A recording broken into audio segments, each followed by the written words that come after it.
YouTube. William Miller here, author of Nobleman. I'm doing a series of videos on writing. I keep getting emails from fans asking me basically how I write. So this is, instead of answering each of you with emails, I'm just going to make a video, or a couple of videos as the case may be. First thing about writing, and this is something that Stephen King said, so I'm borrowing it from him. If you want to be an author, if you want to be a professional writer and you want to make your living from it, there are two things you need to do. First, you need to read a lot and you need to write a lot. I can't tell you how many would-be authors I've met,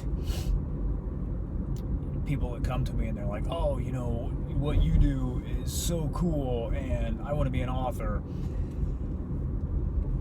And, you know, I ask them, oh, well, you know, what do you like to read? Oh, you know, I mean, I don't like to read. Wait, what? Yeah, I hear that all the time. People that they haven't read a book since high school, and they didn't like the books they did read in high school, but they want to be an author. And I think that sort of stems from this idea that the life of an author is basically waking up late and having a coffee while you read the paper, and then wandering down to a cafe and, you know, nibbling on a baguette while you make talk with all of your snooty friends about current events, and then you go home and you might tap on the keys for a little bit, have a little afternoon nap, and that's, you know, basically a life of leisure. And the reality is that the life of a writer is pretty hard, especially when you're first getting started. I spend a lot of my time, you know, writing advertisements for refrigerators and things like that.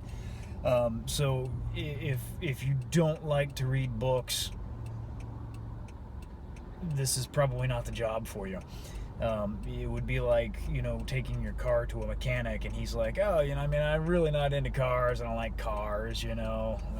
I did this because it seemed like an easy job. That's probably not the guy you want working on your car, you know. Another analogy is if you go to a baker to have a cake made, you know, you don't want to find out that your cake baker is like, I actually, you know, I don't like cake. I don't know, I'm not really a foodie, you know, I'm not into food. I just figured baking cakes would be easy. So if you're getting into this because you think it'd be easy, it's actually really, really hard. You know, I spend a lot of nights wondering how I'm going to pay the rent. So don't get into this because, hey, it's easy. Get into it because it's something you love. So yeah, the first tip I can give you is you need to read a lot. You need to know what's out there. Read everything you can get your hands on, and a lot of authors would tell you to, you know, to read the classics. So you want to go out there and you want to read, you know, the classics. You want to read Steinbeck and Herman Melville, and I'm not saying that that's a mistake. What I am saying is that you're probably going to learn more from bad books than you're going to learn from good books. When you read a really, really good book, some of the authors that spring to mind is Neil Gaiman. He wrote the Sandman series. He wrote American Gods. He's a really good writer. When you read his work, it all just works so well. You're going to enjoy his stories, but you're not going to learn a lot from it. Same thing if you read, say, J.K. Rowling. She's really, really good. She really knows how to craft a story, and it all just works. So you're going to read through her stories, and you're not going to learn anything necessarily, except that J.K. Rowling is a really good author. On the other hand, when you pick up some of the bad books and you read those, you are going to see how not to do it. You're going to learn from those books because you're going to see that, you know, first of all, There are people out there getting paid to write that aren't really that good at it. They just stuck with it for a long time.